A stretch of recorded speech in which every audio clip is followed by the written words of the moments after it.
मनोज जरांगे यांना भुजबळ नावाची कावीळ झाली आहे। त्यामुळे कुठेही काहीही झालं तरी त्यांना छगन भुजबळ यांचंच चित्र दिसतं। पुढच्या काही कालावधीत त्यांनी चांगल्या डॉक्टरांकडे जाऊन इलाज केले पाहिजेत। कावीळ अशीच वाढत गेली की काय होतं हे तुम्हाला माहीत आहे, अशी बोचरी टीका ओबीसी नेते लक्ष्मण हाके यांनी जरांगेंवर केली आहे। लक्ष्मण हाकेंनी जरांगेंवर का केली आहे टीका, पाहूयात। नमस्कार, मी संदीप चव्हाण आणि आपण पाहताय सरकारनामा। मराठा आरक्षणाचा मुद्दा दिवसेंदिवस तापतोच आहे।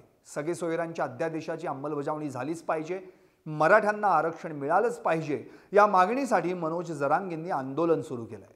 त्यांनी या मागणीच्या अंमलबजावणीसाठी सरकारला 13 जुलैपर्यंतची मुदत दिली आहे। दुसरीकडे ओबीसी बांधवांवर अन्याय होता कामा नये अशी भूमिका घेत लक्ष्मण हाकेंनीही आंदोलन सुरू केलं आहे। दरम्यान मातोरी या जरांगेंच्या गावात झालेल्या दगडफेकीवरून या दोन्ही आंदोलकांनी एकमेकांवर आरोप प्रत्यारोप करण्यास सुरुवात केली आहे। छगन भाऊ, तुला असा इंगा दाखवतो, तू आमच्यात काडी लावतो का?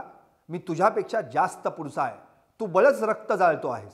बेट्या, तुझा टांगा उलटवणार, तू जेवढं करशील तेवढा मराठा एक होत जाईल, असं म्हणत भुजबळांवर मनोज जरांगेंनी टीका केली होती। इतकंच नव्हे तर ओबीसी आंदोलनासाठी छगन भुजबळांना माझंच गाव सापडलं का? अंतरवाली सराटीत माझ्याच आंदोलनापुढे आंदोलन करायला लावलं। आमचा आंदोलनाला विरोध नाही, पण दंगल झाली पाहिजे, जातींमध्ये तेढ निर्माण झाली पाहिजे, असा या मागचा हेतू आहे।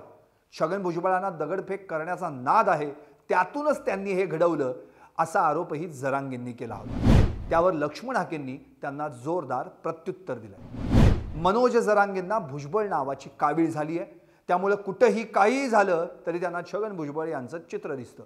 पुढच्या काही कालावधीत त्यांनी चांगल्या डॉक्टरांकडे जाऊन इलाज केले पाहिजेत। कावीळ अशीच वाढत गेली की काय होतं तुम्हाला माहीत आहे। मनोज जरांगेंनी डॉक्टरांचा सल्ला घ्यावा, चांगली ट्रीटमेंट घ्यावी, ही माझी विनंती आहे, अशी बोचरी टीका हाकेंनी जरांगेंवर केली। एकूणच काय तर जरांगे आणि हाके यांच्यातील वाद काही मिटेनासा झालाय। दोघेही एकमेकांवर टीका करत सुटलेत। मराठा ओबीसी वाद मिटवण्यासाठी आता सरकारनं तातडीनं पावलं उचलावीत, अशी मागणी आता जोर धरू लागली आहे। पाहत रहा निर्भीड आणि सडेतोड सरकारनामा।